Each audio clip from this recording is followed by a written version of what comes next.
So, good day everyone. We are the Group 7. Pag-uusapan natin ngayon yung Republic Act number 7586 or the National Integrated Protected Area System Act of 1992. So, or the NIPAS. So, ano nga ba si Republic Act number 7586? So, it is an act providing for the establishment and management of National Integrated Protected Areas System, defining its scope and coverage, and for other purposes. So, si Republic Act number 7586, na-establish siya para uh, mag-maintain and protektahan yung mga protected areas natin dito sa Pilipinas. Yung mga national parks, natural monuments,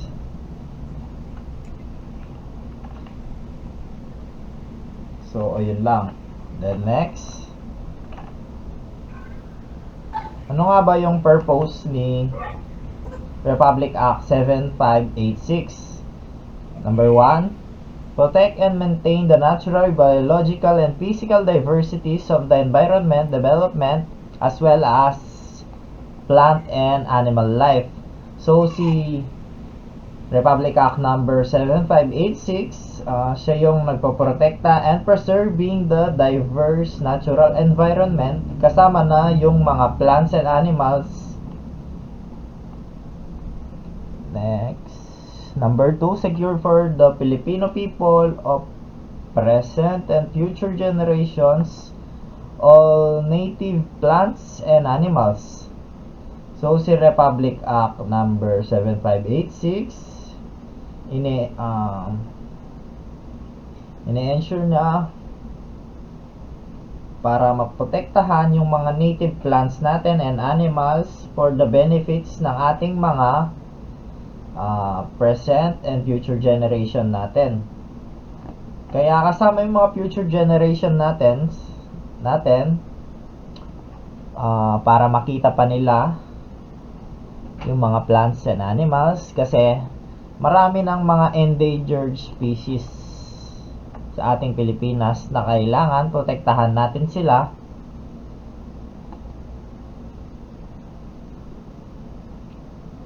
para mapag-aralan pa ng mga future generations. Next, establishment of a comprehensive system of integrated protected areas within the classification of natural park.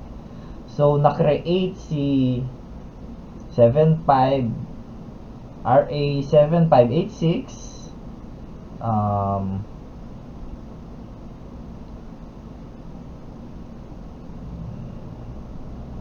yung purpose niya,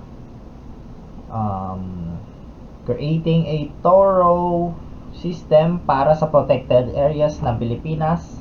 Kasama na dito yung mga national parks, as I've said a while ago, para maprotektahan yung mga natural areas natin.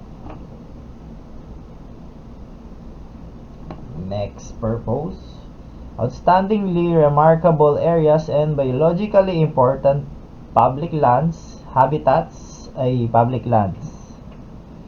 So, identifying and preserving exceptional significance areas like yung mga public lands that are crucial for biodiversity.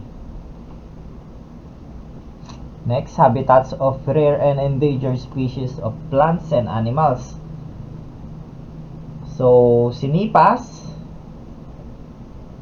kasama din dito yung mga endangered species and plants. Siya yung magiging protector nito, safeguarding the habitats and rare and endangered species. Next, biogeographic zones and related ecosystems, whether terrestrial, wetland, or marine. Hindi lang tayo nakafocus sa land, hindi lang siya pala nakafocus sa land, nakafocus din siya. Kasama din dito yung wetlands or marine natin.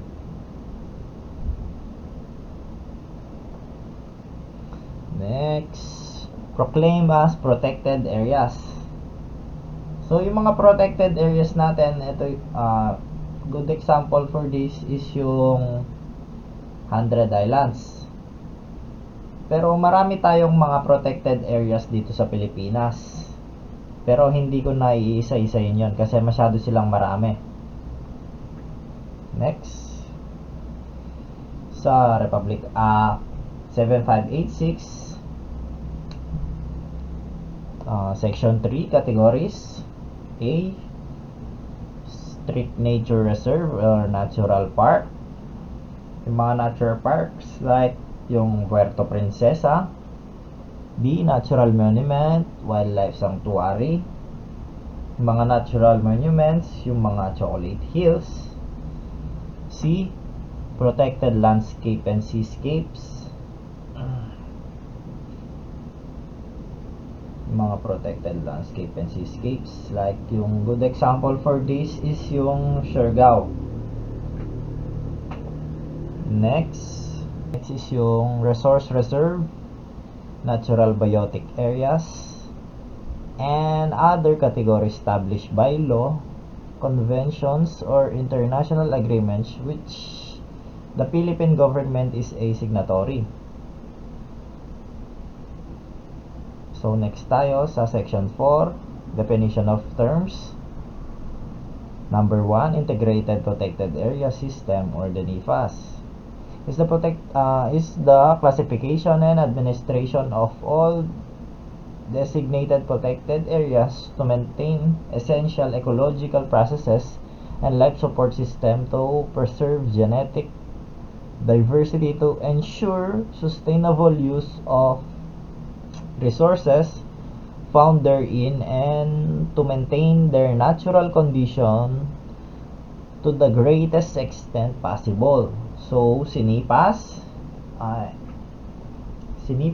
is a system that siya yung nag-organize and manage sa mga protected areas natin to keep the essential ecological processes intact. Like, kung ano yung nakita natin, siya yung makikita ng next generation natin. Safeguard the genetic diversity, ensure sustainable resource use, and maintain natural condition as much as possible. So next, number 2, protected areas refers to identified portions of land and water set aside by reason of their unique physical and biological significance, managed to enhance biological diversity and protected against destructive human exploitation. So, protected areas, ito yung specific part of land and water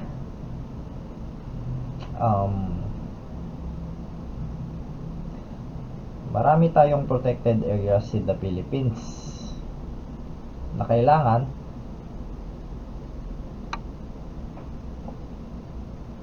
maprotektahan natin ito laban sa mga taong sumisira nito.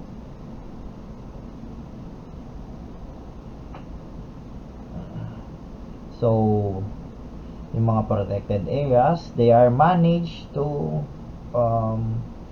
enhance biodiversity and sanggayin yung mga or shielded from harmful human activities like yung paninira ng pagpuputol ng puno, ganon, na pwedeng makasira.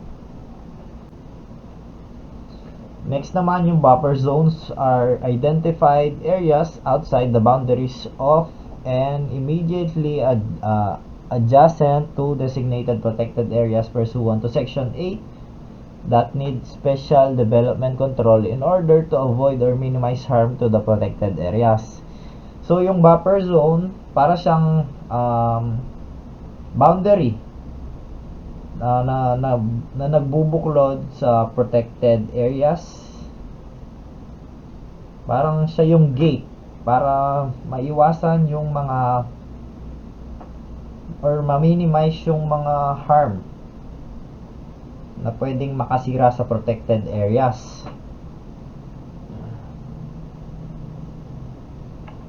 Next. Number 4, indigenous cultural community refers to a group of people sharing common bonds of language, customs, traditions, and other distinctive cultural traits, and who have since time immemorial occupied, possess, and utilize a territory. Yung mga indigenous cultural community, good example for this is yung mga Igorot, the Lumad, and the Mangyan. So, indigenous cultural community,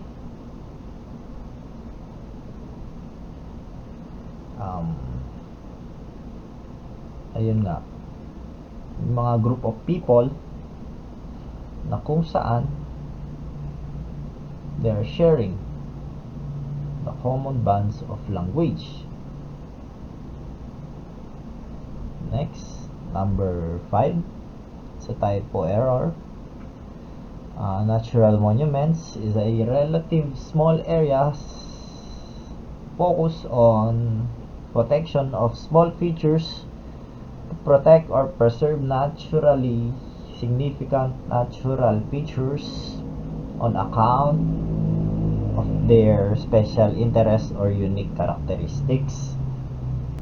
So, ito yung mga maliliit na areas na kung saan nakafocus on preserving significant natural features.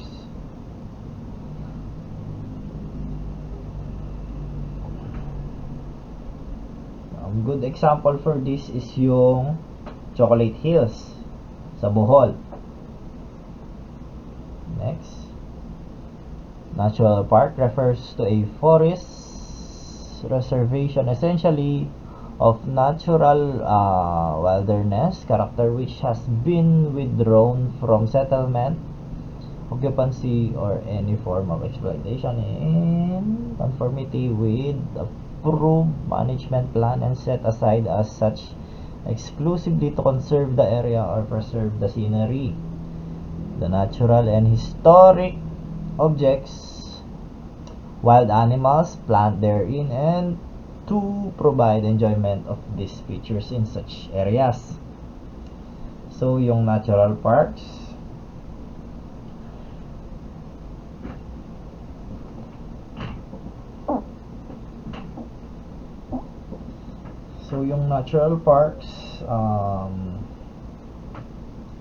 good example for this is yung 100 Islands National Park or the Puerto Princesa. So, yung natural park, ito yung mga areas na kung saan hindi ka pwedeng magtayo ng mga bahay para ma-preserve natin yung scenery or the natural beauty of our natural beauty ng area. Pero pwede kang bumisita dito. Next. Number 7, natural biotic area is an area set aside to allow the way of life of societies living in harmony with the environment to adapt to modern technology at their pace. So, yung mga natural biotic, good example for this is yung Basilan Natural Biotic Area. Number 8, natural park. Natural parks is a relatively large area not materially altered by human activity where extractive resource uses are not allowed and maintained to protect outstanding natural and scenic areas of national or international significance for scientific and educational and recreational use. So yung mga natural parks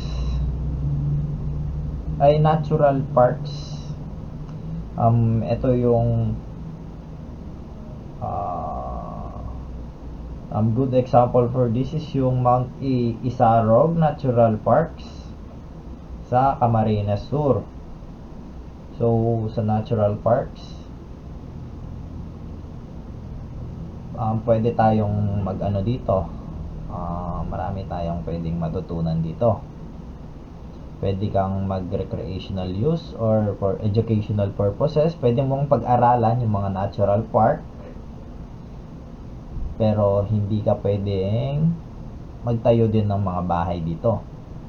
Next, yung protected landscapes and seascapes are areas of natural significance which are characterized by the harmonious interaction of man and land while providing opportunities for public enjoyment through the recreation and tourism within the natural lifestyle and economic activity of these areas. So yung protected landscapes and seascapes, ito yung mga area na kung saan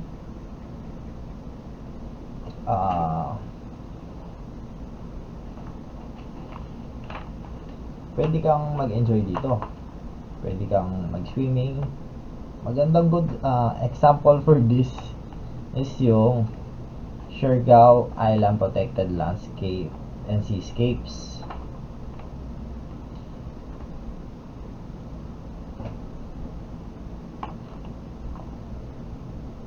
Next, Section 20, Prohibited Acts. Ito yung mga pinagbabawal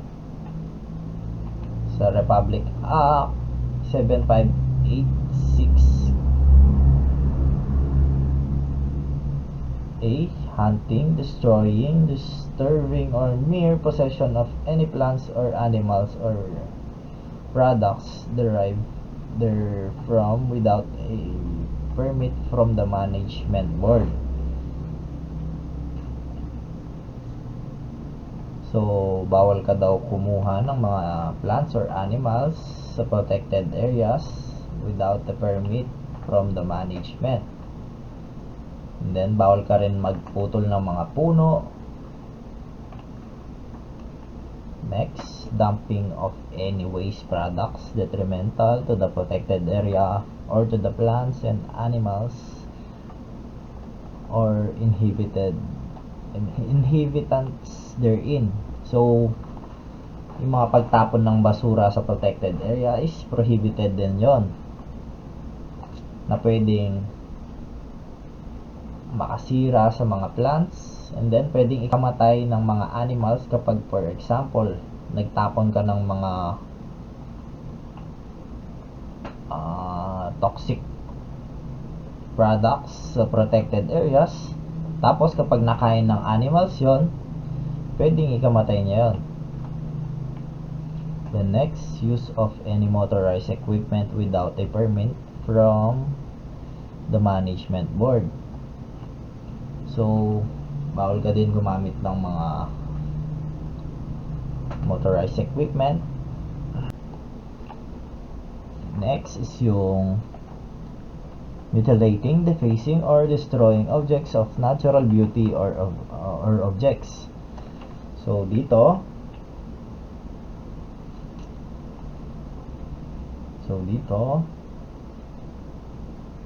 yung pagputol ng puno, bawal din yon, kasi pwedeng makasira sa natural beauty ng mga protected areas natin.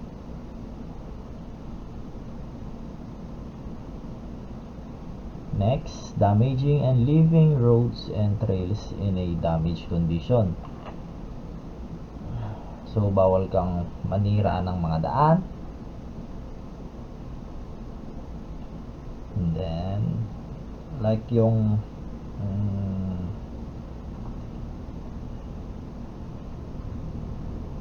damaging roads and trails and leaving them in a damaged condition is prohibited.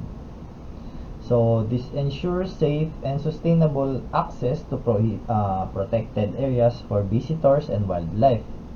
Next, squatting, mineral locating or otherwise occupying any land. So squatting, mineral locating or occupying without land ay occupying land without authorization is forbidden to protect the integrity of the protected area and prevent unauthorized use of resources. Next, constructor or maintaining any kind of structure, fence, or enclosures, conducting any business, enterprise without a permit. So, bawal din yon. Yung pagtayo ng mga building, bahay, or kung ano man, or mga pader, prohibited din yon. Then living in exposed or unsanitary conditions, refuse or debris, or depositing in a ground or in a bodies of water. So, pag nag-iwan ka man ng mga kalat or mga kahit ano man, bawal din yon. Then, altering, removing, destroying, or defacing boundary marks or signs. So, kapag may nakita kang mga signs na sinasabi na bawal magtapon dito, tapos sinira mo yon, prohibited din yon. Then, prohibited din yon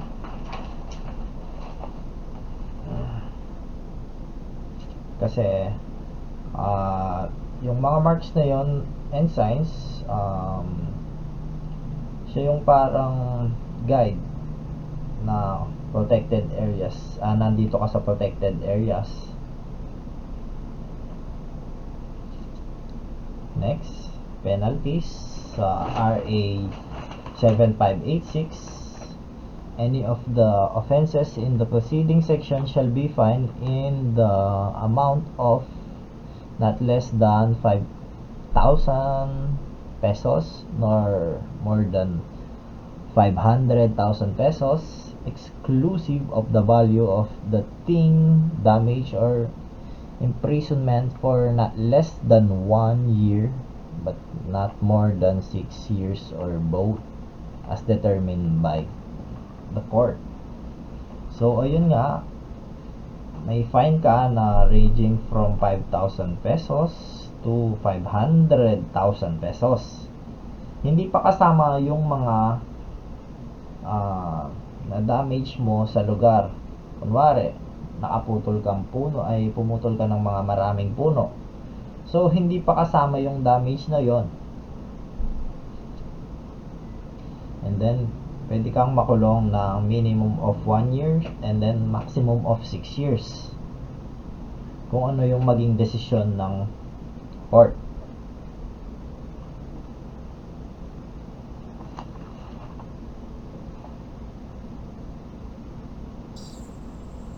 Next is the Republic Act 11038, the Expanded National Integrated Protected Area System or NEPAS Act of 2018, and the implementing rules and regulations. The Expanded National Integrated Protected Area System or NEPAS Act of 2018 is legislation aimed at enhancing the protection and management of the Philippine natural resources. It is expand the coverage of protected areas and strengthen the management of this area to ensure sustainable development and conservation effort. The implementing rules and regulation provide detailed guidelines on how any PAS Act to be implemented, including procedure for establishing and managing protected areas, as well as the mechanism for stakeholders' involvement and enforcement of regulation. Next.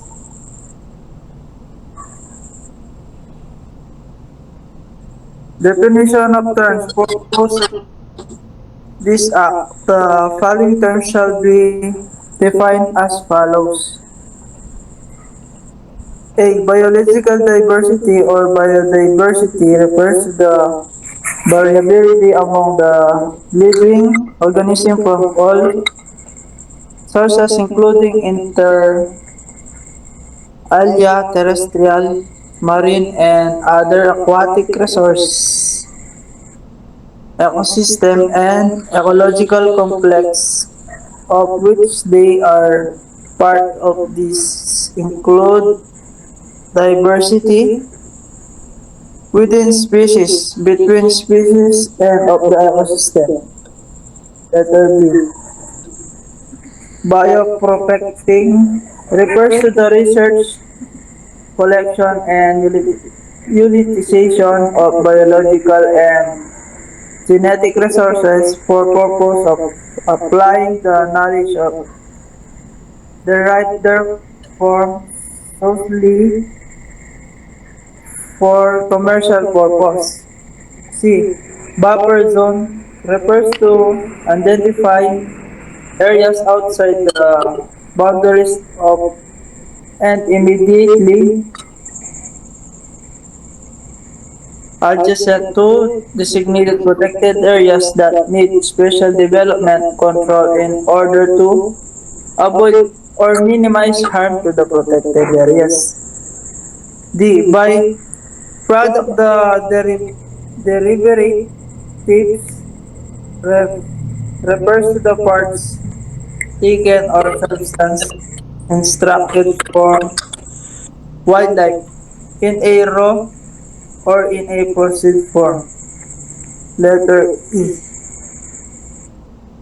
Collecting refers to the act of gathering or harvesting wildlife and its byproduct or derivatives. Next.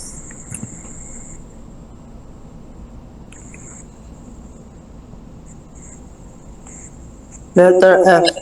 Conveyance refers to the every kind of vessel, including motorized or non-motorized vehicle, non-displacement craft, or seaplanes that are used or may be used as means of transportation on land or water. It shall include everything found therein except personal effects. Next, letter G. Delineation of refers to the actual ground survey of the boundaries of protected areas and their buffer zone and management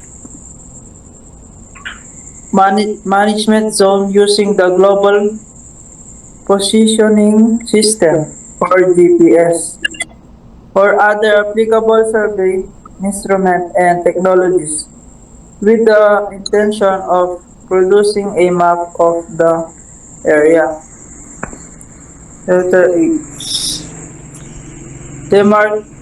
Demarcation refers to the establishment of the boundaries of protected area and their buffer zone using visible marker, monument, buoys in case of marine areas and no natural features and landmark.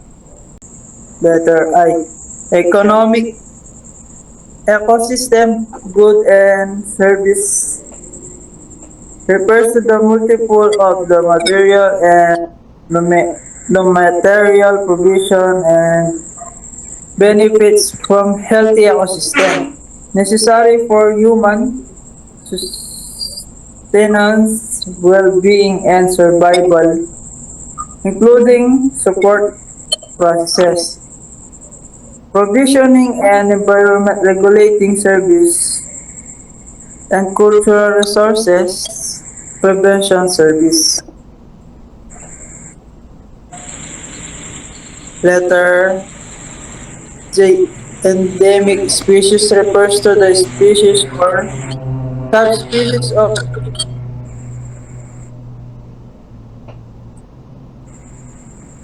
flora and fauna which are naturally occurring and found within specific areas in the country. Next.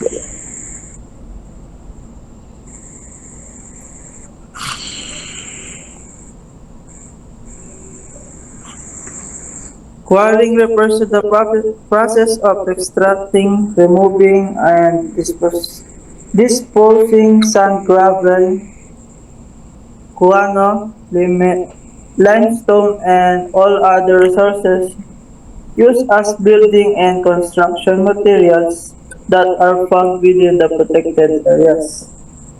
Wetland refers to the wide variety of inland habitats such as marshes, peatlands, and floodplains, rivers, and lakes. And the coastal areas such as salt marshes, mangroves, intertidal mudflats, and seagrass beds, and also coral reef and other marine areas, no deeper than 6 meters at low, as well as human-made wetlands such as dams, reservoirs, rice paddles, and wastewater treatment ponds and lagoons. Wildlife refers to the wild form and variety of flora and fauna in all developmental stages, including those which are in capacity or are being bred, fed, or propagated. Wildlife sanctuary refers to an area which assures that the natural condition necessary to protect national significant species, group or species biotic communities or physical features of the environment which may require specific human manipulation for their perpetuation. Next.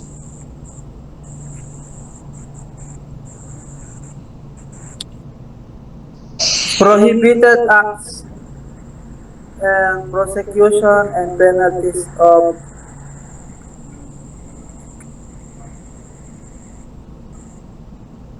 the expanded national integrated protected areas or NEPAs.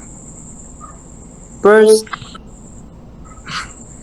wider coverage of prohibited acts.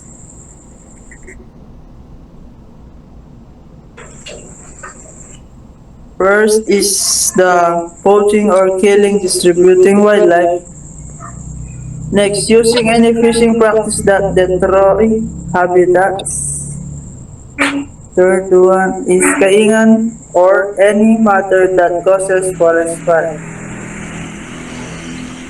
Possession of explosive, commercial or large-scale quarry. Introducing exotic and invasive alien species. Bioprospecting without pump clearance. Prospecting or locating hidden treasure. Next, purchase, sale, or mortgaging lands. Last is constructing permanent structure within the 40-meter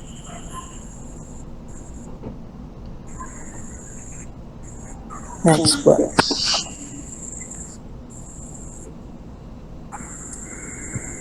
Prohibited acts under Section 20 of RA 11038. First, letter A, poaching, killing, destroying, and disturbing of any wildlife, including in private lands. Corresponding penalties on this is a fine not less than 200,000 but not more than 1 million, or imprisonment from 1 year but not more than 6 years, or both, plus damages of triple the value of the said resources or both shall be imposed upon any person who violates paragraph A to E of section 20. Letter B. Hunting, taking, collecting, or possessing of any wildlife or byproduct derived there, therefrom, including the private lands within the PA without the necessary permit, authorization, or exemption, provided that the PASO as the authorized by the PAB shall issue a permit, authorization, or exemption only for cooling scientific research. The exemption provided under Section 21A of RA number 9147, Wildlife Resources Conservation and Protection Act, or harvest of non-protected species in mass by tenured migrants and IPS. Next. Letter C. Prohibited acts under Section 20 of RA 11038. Cutting, gathering, removing, or collecting timber, including in the private lands, therein without the necessary permit, authorization, certification of planted trees, exceptions such as culling exotic species, except, however, where such acts are done in accordance with the duly recognized practice of the IPS ICCS for subsistence purpose. Letter D. Possessing or transporting outside the PA any timber of forest, product, wildlife, or by the product derived therefrom, which are ascertained to have been taken from the Philippine area other than the exotic species, the culling of which has been authorized under an appropriate permit. Letter E. Using and fishing or harvesting gear and practice of any of their variation that destroy coral reef, seagrass beds, or other marine life and their associated habitat or terrestrial habitat as may determined by the DA or the DNR, provided possession of such.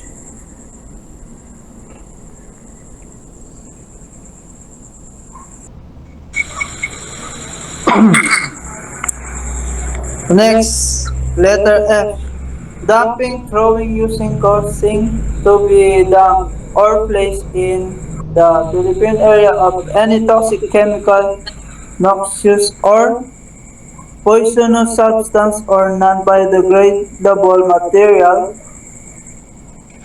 untreated sewage or animal waste, product or products, whether in liquid, solid, or gas state, including pesticide and other hazardous substance as defined under RA number 6969, otherwise known as the Toxic Substance and Hazardous and Nuclear Waste Control Act of 1990. Detrimental of the Philippine area or the plants and animals or inhabited terrain. Letter G.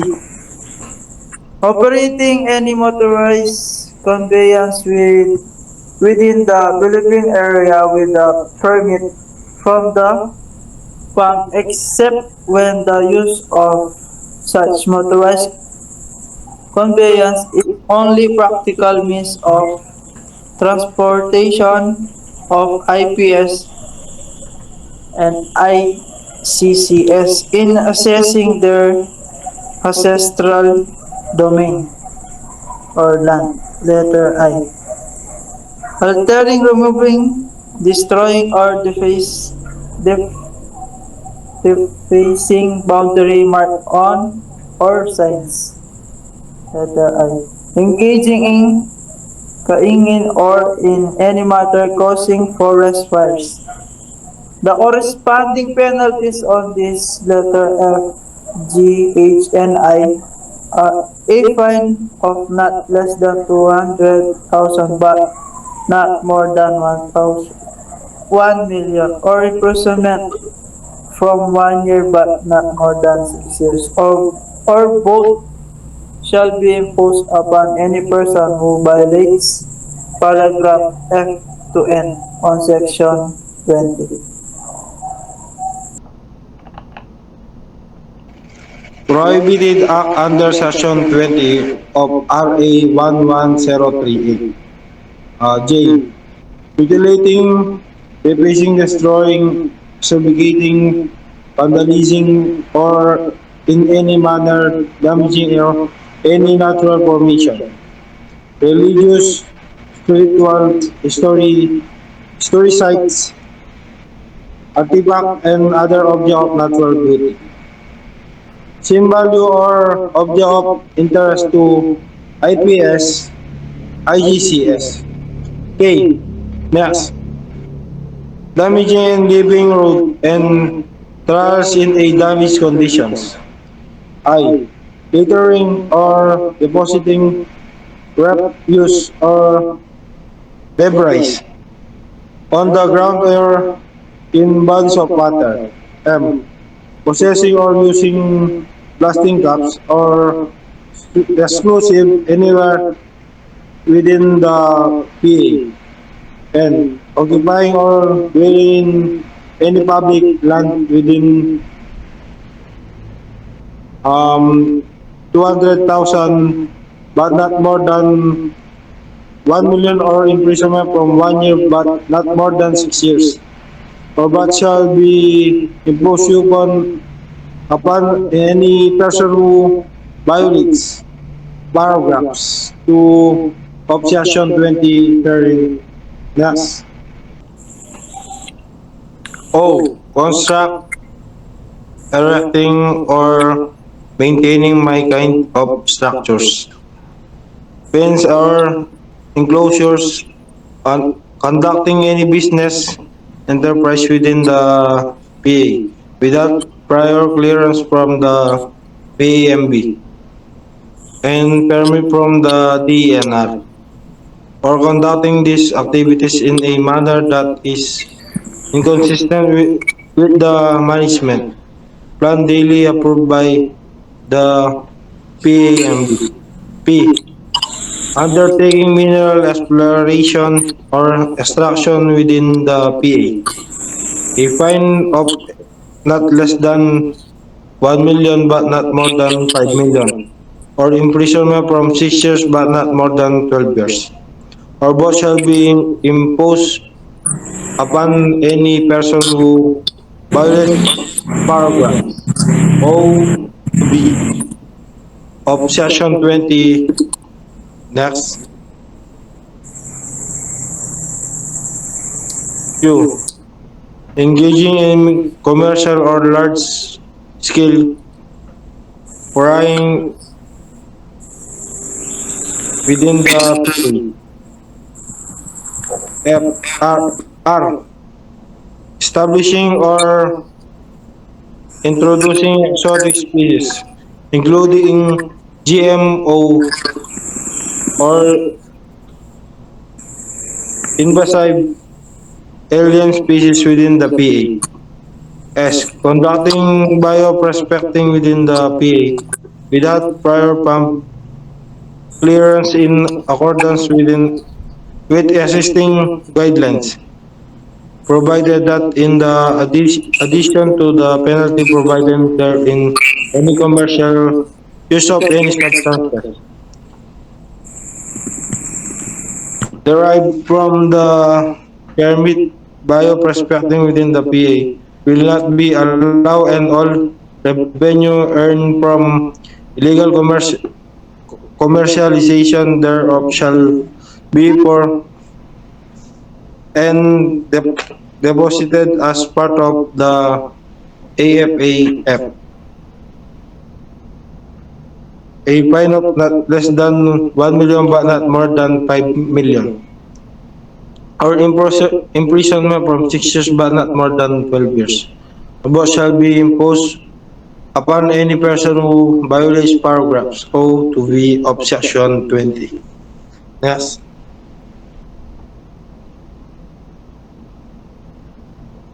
T. Prospecting, hunting, or otherwise local hidden treasures within the PA. U.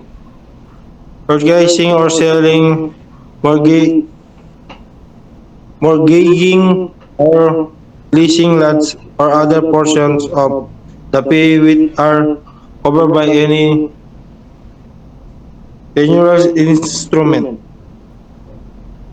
Constructing or any permanent structures within the 40-meter easement from the high water mark of any natural body of water, or using a permit for such construction pursuant to Article 51 or of Presidential Decree number 1067, provided that construction for common uses wherein shoreline protection shall be permitted by the PAMB and other third EIA.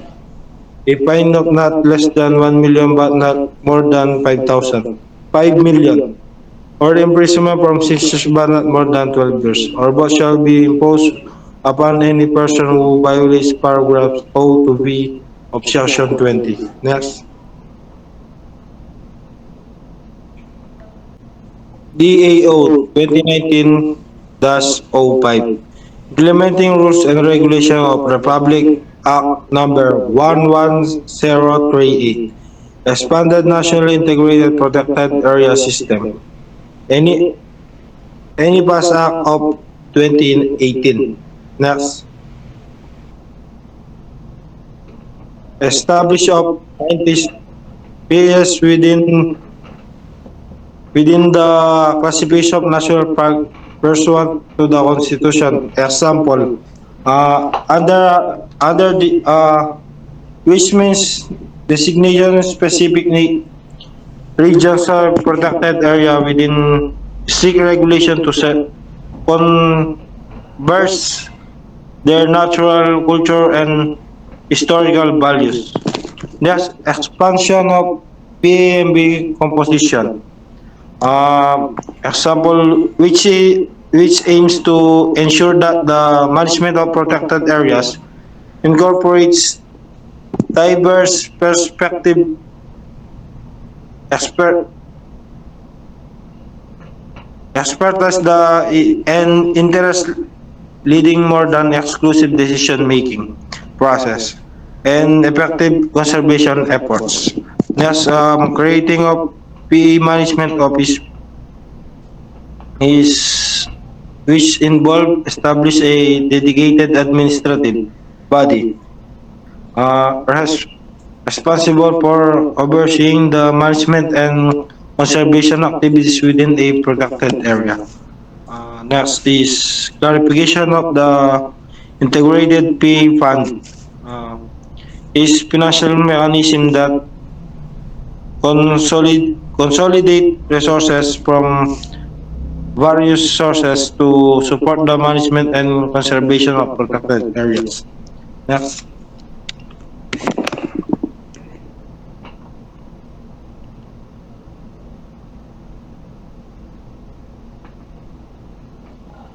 Next is administration and management of system by the DNR through NAC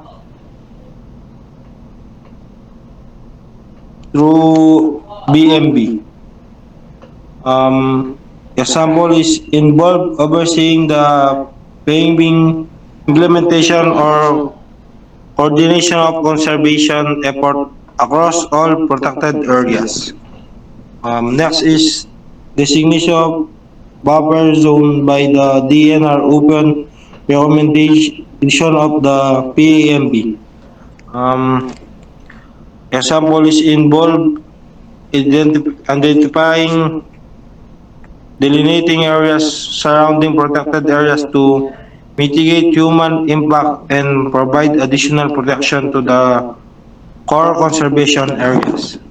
Next.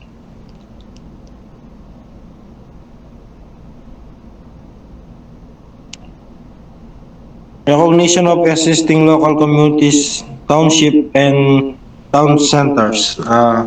It is involved acknowledging the presence and right of indigenous people, local residents, and settlement that have traditionally inhabited or utilized these areas.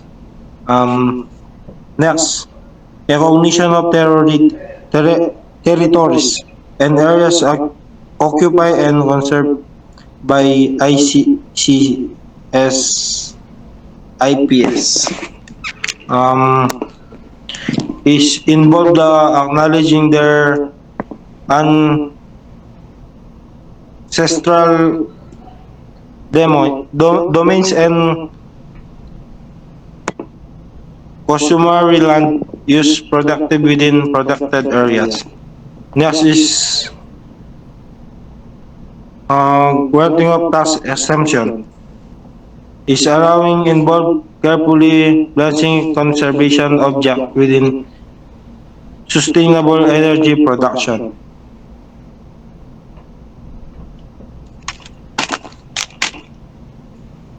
Next,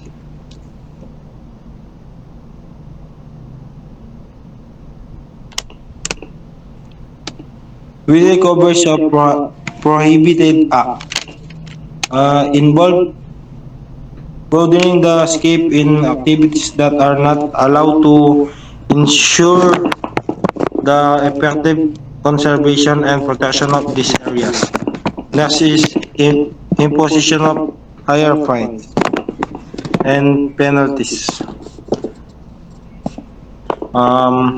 Where is legislation aims to strengthen the protection of natural resources and biodiversity by increasing the deterrence against activities that could harm these areas. Next is administrative and criminal liabilities of LGU. Um, this includes failure to implement conservation measures, unauthorized activities within protected areas, or neglecting to enforce regulation. Administrative liabilities may result in sanction, such as fine, suspension of permits, while criminal liabilities could lead to charges and penalties under relevant laws. Yun lang po, maraming salamat po.